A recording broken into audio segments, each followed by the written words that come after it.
Hello friends, welcome back to my channel. My name is Zubin. So guys, आज हम बात करने वाले हैं लॉरस लैब्स के बारे में। दूसरे फार्मा स्टॉक की तरह इसमें भी आपको काफी अच्छी रैली दिखाई दे रही है। पिछले एक साल में अगर आप देखोगे तो ये स्टॉक लगभग 300 से 400% चढ़ चुका है। करंटली ये स्टॉक थोड़ा साइड ट्रेंड पे चलता हुआ दिखाई दे रहा है। एक डाउन ट्रेंड, एक बुलिशनेस भी दिखा रहा है। इसके रिजल्ट्स कराने वाले हम रिजल्ट्स पे कल डिटेल पे एनालिसिस करेंगे, डिटेल में बात करेंगे। आज हम देखते हैं ये स्टॉक में एग्जैक्टली चल क्या रहा है, ये स्टॉक में जो है गिरावट कितनी आ सकती है, इसमें न्यूज़ क्या चल रही है, अभी करंटली इसका ट्रेडिंग पैटर्न क्या है, टेक्निकल्स हम स्टॉक के देखेंगे। अगर आज की बात करें तो आप देख सकते हैं बहुत ही ज़्यादा जिगजैग लाइन आपको यहाँ पे दिखाई देंगी और एट लास्ट ये स्टॉक ऑलमोस्ट जिस रेंज पे खुला था उसी के पास बंद हुआ है। लगभग 90 पैसा कम बंद हुआ है, यानी कि 0.28%। ये कोई मेजर डिफरेंस नहीं है। पिछले 5 दिनों में ये स्टॉक ऑलमोस्ट 2% ओवरऑल करेक्ट होते हुए दिखाई दे रहा है। इनका जो मेजर रेवेन्यू मेकिंग बिजनेस है वो है मेजरली एपीआईज का। जो सेकंड है वो है जेनरिक एफडीएफ्स का, और लास्टली इनका रेवेन्यू सिंथेसिस से आता है। अगर लोकेशन वाइज देखें तो आप देख सकते हैं मेजरली इनका जो रेवेन्यू है वो आउट ऑफ इंडिया से आता है और ऑलमोस्ट 35% इंडिया से आता है। आप देख सकते हैं शॉर्ट टर्म में कितनी बड़ी रैली ये दे चुका है। इस रैली के पीछे मेन रीजन था इसके नंबर्स काफी अच्छे आए थे, बहुत ही ज्यादा आउटस्टैंडिंग कह सकते हैं। बहुत ही ज्यादा न्यूज में थे इसके नंबर्स जब आए थे, रिजल्ट्स जब आए थे, तो उस वजह से ये स्टॉक काफी ज्यादा चढ़ गया था। उसके बाद इसमें स्टॉक स्प्लिट की न्यूज आई थी तो उससे ये स्टॉक और थोड़ा चढ़ गया और काफी अच्छा ये पीक बना चुका था। बट अब आप यहाँ पे देख सकते हैं ये एक साइड ट्रेंड पे चल रहा है और एक बुलिशनेस भी दिखा रहा है। 26 को आप देख सकते हैं एक बहुत ही बड़ी बुलिश कैंडल इसने बनाई है, एनगल्फिंग बुलिश कैंडल बोलते हैं। इसने पहले के कैंडल्स को भी इसको इसके अंदर एनगल्फ कर लिया है। इसने इसके पहले के जो 6 कैंडल थे उनको इसके अंदर समेट लिया है। इतना बड़ा यहाँ पे कैंडल इसने बनाया, इतना बड़ा डाउन ट्रेंड इसने दिया है यहाँ पे। और कल भी इसने एक अच्छा खासा लो बनाया था, अराउंड 305 तक गया था ये, बट बहुत ही जल्दी इसने एक अच्छा रिवर्सल भी लिया और कल इसने क्लोजिंग दी थी अराउंड 323 की। और इस रिवर्सल के पीछे एक मेजर वजह थी कि यहाँ पे तेलंगाना में ये लोग अपना बिजनेस एक्सपांड कर रहे हैं, यहाँ पे इन्वेस्टमेंट कर रहे हैं, एक नई इनकी जो लैबोरेटरी है यहाँ पे खोल रहे हैं, और उसी न्यूज के चलते ये थोड़ा स्टेबल हो गया था। बट आज आप देख सकते हो काफी वीक यहाँ पे आपको ये कैंडल दिखाई देगी। यहाँ पे आपको काफी प्रेशर दिखाई देगा बेस का, काफी नीचे तक ये जा चुका था और एट लास्ट इसने एक फ्लैट क्लोजिंग दिया, ऐसा बोल सकते हैं। सबसे पहले वो न्यूज देखते हैं जिस वजह से कल इसने एक अच्छा रिवर्सल दिया था। Laurus lab CEO says that company will be setting up formulation facility with capacity of 5 billion units. Company plans to invest 300 crore in two phases of 150 crores each. 300 crore से एक इन्वेस्टमेंट करने वाले, फैसिलिटी ओपन करने वाले, और ये investment ये लोग दो फेज में करने वाले हैं 150 करोड़ के। सो एक्चुअल में ये बड़ी न्यूज थी, बड़ी खबर थी कि यहाँ पे इतना बड़ा इन्वेस्टमेंट करने वाले, इतनी बड़ी फैसिलिटी लोग ओपन करने वाले, 150% की कैपेसिटी होने वाली है। सो इस न्यूज ने शेयर को अच्छा सपोर्ट दिया, अच्छा यहाँ पे एक रिवर्सल लिखा गया था। अगर हम हिस्टोरिकली भी देखें तो आप देख सकते हैं 3 साल के टेन्योर में यहाँ पे 200%, 2 साल के टेन्योर में 370%, 1 ईयर में 356, ईयर टिल डेट में 348। तो 3 महीने तक ये लोग जो है पॉजिटिव रिटर्न ही देते हुए दिखाई दे रहे हैं यहाँ पे। बट आप देखोगे लेटली यहाँ पे कंडीशन थोड़ी खराब लग रही है, बिकॉज एक डाउन ट्रेंड शुरू हुआ है ओवरऑल फार्मा सेक्टर में, एक कंसोलिडेशन मोड आ गया, बिकॉज सारे फार्मा स्टॉक्स इतने ज्यादा भाग चुके हैं कि यहाँ पे जो है थोड़ा कंसोलिडेशन, थोड़ा प्रॉफिट बुकिंग आना ही था। अगर हम एक क्विक नजर डाल देते रिजल्ट्स पे तो आप देख सकते हैं अब तक के रिजल्ट्स काफी ज्यादा आउटस्टैंडिंग थे। यहाँ पे लास्ट क्वार्टर में जून में इन्होंने 171 करोड़ का प्रॉफिट दिया, जबकि लास्ट ईयर के फाइनल क्वार्टर में इन्होंने 110 करोड़ का प्रॉफिट दिया। ये दोनों वही क्वार्टर्स है, वही नंबर्स है जब कोरोना के इश्यूज चालू हुए थे, फार्मा में काफी ज्यादा बूम आ गया था, काफी ज्यादा डिमांड आ गया था। अगर आप इन दोनों को इग्नोर करते हो तो इसके पहले आप देख सकते हैं बस डबल डिजिट नंबर थे, 73 करोड़, 56 करोड़, 15 करोड़। अगर कंपेयर करोगे year on year, last year के जून से आप इस ईयर के जून को कंपेयर करोगे तो आपको नंबर में काफी बड़ा डिफरेंस दिखाई दे रहा है, और इस वजह से भी ये स्टॉक काफी अच्छा परफॉर्म करता गया। ये स्टॉक जो है नए नए हाई बनाता गया। अब मार्केट का एक्सपेक्टेशन यही है कि इस नंबर को भी ये ब्रिज करके आगे बढ़े। सो ऑलमोस्ट 160 से लेके 190 तक का मार्केट का एक्सपेक्टेशन है कि इसके रिजल्ट्स आने वाले हैं। अगर डेप्थ की बात करें तो कंपनी पे डेप्थ तो है, बट कंसिस्टेंटली ये डेप्थ कम होते आ रहा है। 2016 में काफी भयंकर हालत थी, 1.19 था, आप देख सकते हैं कंसिस्टेंटली वो कम होता जा रहा है, और करंटली लास्ट ईयर के क्वार्टर में यहाँ पे दिख रहा है कि 0.54 का इन पे डेप्थ है। शेयर होल्डिंग पैटर्न की बात करें तो प्रमोटर्स के शेयर इंप्रेसिव नहीं है, 32.13% है। पिछले क्वार्टर में 32.04 था, ज्यादा बड़ा डिफरेंस यहाँ पे दिखाई नहीं दे रहा है, बट इंप्रेसिव नंबर्स दिखाई दे रहा है। यहाँ पे एफआईआईस की होल्डिंग में 11% से ऑलमोस्ट 16% तक आ चुका है, जबकि डीआईएस की होल्डिंग काफी हद तक घट चुकी है। अदर डीआईएस में भी आपको यहाँ पे शेयर होल्डिंग घटती हुई दिखाई दे रही है, जबकि रिटेलर्स ने यहाँ पे 4% तक होल्डिंग बढ़ा ली है। एक और कंसर्निंग पॉइंट यहाँ पे ये बोल सकते हैं कि यहाँ पे जो प्रमोटर्स है उनके लगभग 32% शेयर यहाँ पे प्लेस दिखाई दे रहे हैं। लगभग अगर ओवरऑल कंपनी का देखें तो 10% बनता ही है। पिछले क्वार्टर से ये कमी हुआ, ये एक राहत है, बट होप सो कि अगले क्वार्टर में ये और भी हमें कम दिखाई दे। अगर फंडामेंटल्स की बात करें तो यहाँ पे आपको फंडामेंटल्स ओवर वैल्यूड दिखेंगे। पीबी आप देखोगे तो 9.52 का यहाँ पे आपको प्राइस टू बुक रेशियो दिखेगा। पी देखोगे तो ऑलमोस्ट 43 42.32 प्रिसाइज यहाँ पे आपको पी दिखाई देगा, जो कि अगेन एक हाई नंबर है। अगर आरओई की बात करें तो यहाँ पे आपको आरओई जस्ट 22.51 का दिखाई देगा। अगर हम आरती ड्रग से कंपेयर करते हैं तो आरती ड्रग का आई बिलीव अराउंड 29 तक का आरओई है। उसके कंपैरिजन में आपको यहाँ पे आरओई काफी कम दिखाई दे रहा है, बट स्टिल ये एक डिसेंट आरओई है, ज्यादा भी कम नहीं है बोल सकते हैं।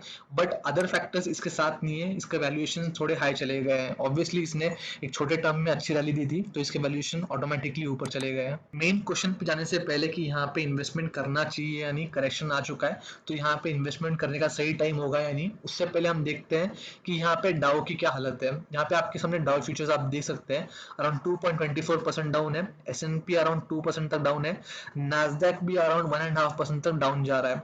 और ये सारे कंपनीज आप देख सकते हैं रेड में ही आपको मोस्टली दिखाई देंगे। सो अमेरिकन मार्केट्स कंसिस्टेंटली 3 दिन से जो है नेगेटिव क्लोजिंग दे रहा है, रेड में क्लोज हो रहा है।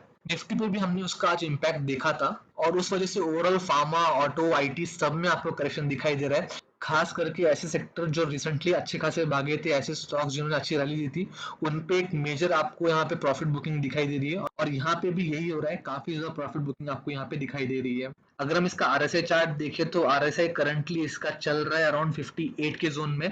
पहले जब भी इसने जो 50 को टच किया था, 55 तक गया था, इसने रिवर्सल लिया हुआ है। और यहाँ पे भी जब ये 54 तक आया था, यहाँ पे रिवर्सल दिखाई दे रहा है। बट अगेन ये रिवर्सल कैसे सस्टेन करता है या आगे यहाँ से और नीचे जाता है, ये इसके रिजल्ट पे डिपेंड करेगा। अगर मैकडी में इसे स्टडी करते हैं तो मैकडिश में एक स्ट्रॉन्ग बेरिश क्रॉसओवर दिखाई दे रहा है, स्ट्रॉन्ग बेरिशनेस दिखाई दे रहा है।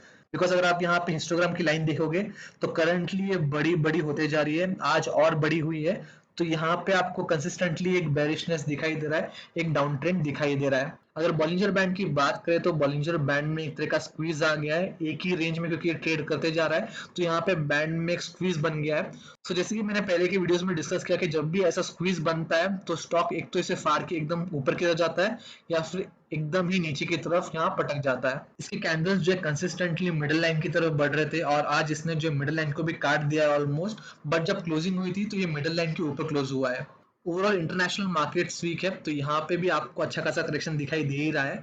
सो कल अगर इसका रिजल्ट फ्लैट आता है या एवरेज आता है तो हमें यहाँ पे गिरावट दिख सकती है, हम एक गिरावट के लिए रेडी रह सकते हैं। बट कॉन्ट्रडिक्टिंगली अगर रिजल्ट काफी अच्छे आते हैं जैसे कंपनी कह रही है तो यहाँ पे आपको एक अच्छा खासा एक सपोर्ट दिख सकता है, स्टॉक आपको रिवर्सल लेते हुए भी दिख सकता है। इसने जो एक मेजर हाई बनाया था रिसेंटली वो अराउंड 340 के रेंज में बनाया था 8 अक्टूबर को, तो वहां से ये जो है कंसिडरेबल करेक्शन तो अभी तक हो चुका है। बट अगेन जैसे कि मैंने कहा पॉसिबिलिटी यही दिख रही है ओवरऑल मार्केट कंडीशन के साथ कि यहाँ पे आपको और करेक्शन दिख सकता है। बट अगेन ऐड करना चाहूंगा, ये जो कंसोलिडेशन है, ये जो करेक्शन है वो शॉर्ट टर्म है। लॉन्ग टर्म में ये स्टॉक आपको और भी जो है हायर लेवल पे दिखाई देंगे, बिकॉज जैसे हमने देखे इसके फाइनेंशियल सुधर रहे हैं, इसका डेप्थ कम हो रहा है, इसने जो है नया प्लान डालने का प्लान किया हुआ है, बिजनेस एक्सपांड कर रहे हैं, तो ऑब्वियसली ओवरऑल ये स्टॉक को एक अच्छा बेनिफिट दे सकता है लॉन्ग टर्म में। बट अगेन उसके लिए पेशेंटली वेट करना पड़ेगा कि ये स्टॉक अच्छा खासा एक वापस अपर मूव दे दे। बट शॉर्ट टर्म में यहाँ पे यही दिख रहा है कि ये स्टॉक एक कंसोलिडेशन मोड में जा रहा है, एक करेक्शन मोड में जा रहा है। एंड ये एक्चुअली करेक्ट टाइम में ऐसे स्टॉक्स में इन्वेस्ट करने का, जो क्वालिटी स्टॉक्स है, जो फाइनेंशियली साउंड स्टॉक्स है, जो फाइनेंशियली स्ट्रॉन्ग स्टॉक्स है।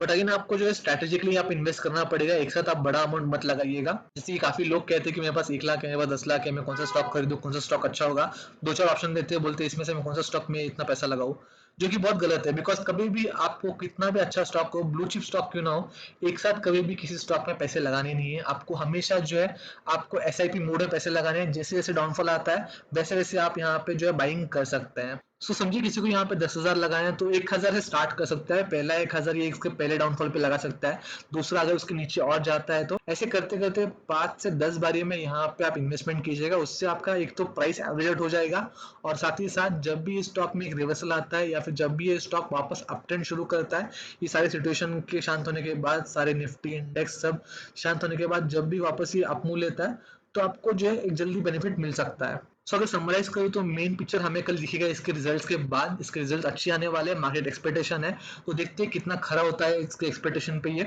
और आप जो है इसको अप ट्रेंड में चेस करने की कोशिश मत कीजिएगा। कल अगर ये अपर सर्किट या बहुत ही हाई लेवल पे जा रहा है तो जाने दीजिएगा, इसको ठंडा होने दीजिए, इसका वेट कीजिए करेक्शन आने का, उसके बाद इसमें इन्वेस्टमेंट करने का सोचिएगा। बिकॉज स्टॉक के फंडामेंटल्स हमने देखे काफी ज्यादा ओवर वैल्यूड लग रहे हैं। स्टॉक ओवरऑल काफी ज्यादा भाग चुका है बिना एक सिग्निफिकेंट करेक्शन के। सो एक प्रॉपर करेक्शन आना काफी ज्यादा नॉर्मल होगा यहाँ पे, बिकॉज करंटली सिचुएशन भी ऐसी चल रही है कि मार्केट ओवरऑल वीक है। तो समझिए कल अच्छी रिजल्ट के बेसिस पे ये स्टॉक अच्छा हाई बना रहा है, ऊपर की तरफ बढ़ भी रहा है। तो आप यहाँ पे एंट्री लेने का जल्दबाजी मत कीजिएगा, आप एक करेक्शन का वेट कीजिएगा, उसी के बाद यहाँ पे एंट्री लीजिएगा। नहीं, अगर स्टिल आप एंट्री लेना चाहते ही, आप रिस्क लेना चाहते ही है, तो बहुत ही मिनिमलिस्टिक, बहुत ही इग्नोरेबल अमाउंट यहाँ पे इन्वेस्ट कीजिए, कि जिससे कि आगे करेक्शन आ भी रहा है, उसके बाद मे बी अगले हफ्ते अगले महीने तो आप वापस सर्वाइव कर पाए, आप वापस उसको एवरेज आउट कर पाए। सो बेसिकली आप यहाँ पे जो अप ट्रेंड को चेस मत कीजिए, आप इसको ठंडा होने दीजिए, स्टॉक को थोड़ा थकने दीजिए, थोड़ा नीचे आने दीजिए, लोगों को प्रॉफिट बुकिंग करने दीजिए। उसके बाद आप जो है हल्के हल्के इसमें पोजीशन बनाने का सोचिएगा या पोजीशन बनाने का शुरू कीजिएगा। इससे ऑब्वियसली आपका जो प्रॉफिट अर्निंग परसेंटेज है वो कम हो जाएगा, बट अगेन आपका रिस्क भी यहाँ पे कमी हो रहा है कि आप हायर एंड पे जाके नहीं अटक रहे हो। बिकॉज फार्मा स्टॉक्स में अब यही हो रहा है, काफी लोग फार्मा के पीछे, न्यूज के पीछे भाग रहे हैं, काफी हायर लेवल पे अटके हुए हैं। कल मैंने आरती ड्रग पे एक वीडियो बनाया था, बहुत से लोगों के कमेंट देख के समझ में आ रहा था कि काफी हायर लेवल पे अटके हुए थे, काफी फ्रस्ट्रेटेड थे, कंपनी को, कंपनी के सीईओ को, डायरेक्टर्स को, इनको गाली दे रहे थे कि कंपनी में मैनिपुलेशन चल रही है, ये चल रहा है, वो चल रहा है। बट अगर हम खुद को जज करें, खुद के डिसीजन पे अगर हम क्वेश्चंस ले, तो हमें भी ये समझना चाहिए कि हमने हायर लेवल पे बहुत ही मेजर बाइंग की है, उस वजह से हमें इतना बड़ा लॉस दिख रहा है। सो जब भी ऐसे स्टॉक किसी न्यूज बेस पे या जस्ट रिजल्ट के नेक्स्ट दिन ऊपर चढ़ रहा है, तो वहां पे मेजर इन्वेस्टमेंट करना एक वाइज डिसीजन नहीं होता, बिकॉज वो एक न्यूज के बेस पे या रिजल्ट के बेस पे जो परफॉर्मेंस आपको दिख रहा है वो सस्टेनेबल नहीं होगा। शॉर्ट टर्म में वहां पे अच्छा खासा करेक्शन भी आ सकता है। बट सेइंग ऑल दैट, ये स्टॉक काफी अच्छा है। अगर आप फार्मा से कंपेयर करोगे, आरसी ड्रग से कंपेयर करोगे, तो फार बेटर स्टॉक ही है, आपको अच्छा रिटर्न ये दे सकता है आगे। बट पॉइंट ये है, आपका जो स्टॉक में एंट्री का टाइम है वो सही होना चाहिए। सो ये वीडियो बनाते बनाते ये न्यूज दिख रही है कि डाउ यहाँ पे टंबल हो गया है, डाउ यहाँ पे करेक्ट हो गया, लेट्स सी क्या हालत है। तो गाइस डाउ ने यहाँ पे ऑलमोस्ट 2% का गैप डाउन ओपनिंग दिया हुआ है, लगभग 500 पॉइंट्स डाउन है ओपनिंग में ही। तो डाउ फ्यूचर देखते ही समझ गए थे ये काफी ज्यादा गैप डाउन ओपन होने वाला है, और वैसे ही हुआ, काफी बड़ी गैप डाउन ओपनिंग दी है इसने। बट अगेन कल भी ऐसे ही हुआ था, ओपनिंग में काफी नीचे गया था, उसके बाद स्टेबल होकर ईओडी में इसने नेगेटिव क्लोजिंग दी थी अराउंड 1.5% की। होप सो ऐसा ही हो, यूडी होते होते आज भी ये ऐसे ही लेवल पे बंद हो, 1% या 1.5% उसके ऊपर ना जाए, वरना बहुत ही भयंकर आगे गिरावट होने वाली है। सो इस करंट सिचुएशन को देख के ऐसे ही लग रहा है कि निफ्टी पे, डाउ पे, दोनों पे काफी ज्यादा प्रेशर होने वाला है। सो आप रिजल्ट का वेट करते हैं, आप सही वैल्यूएशन में इसमें एंट्री करने का सोचिएगा, जब भी करेक्शन आता है तब भी इसमें इन्वेस्टमेंट कीजिएगा, ना कि तेजी के टाइम पे किसी न्यूज के बैक पे। सो वैसे मेरे व्यू, मेरे रिसर्च थे, मेरा स्टडी था ये स्टॉक को लेके, शायद आपके व्यूज कुछ और होंगे, शायद किसी को ऐसा भी लगता होगा सारे मार्केट फैक्टर एक तरफ और ये स्टॉक के फंडामेंटल्स एक तरफ, और काफी ऊपर जा सकता है। सो आप अपना डिसीजन उसके बेसिस पे ले सकते हैं, आपका स्टडी आप खुद करने के बाद ही यहाँ पे आप एक एंट्री या एग्जिट पोजीशन लीजिएगा। वीडियो पसंद है तो लाइक कर दीजिएगा, चैनल को सब्सक्राइब कर दीजिएगा। मैं आपसे जल्दी मिलूंगा, तब तक के लिए गुड बाय।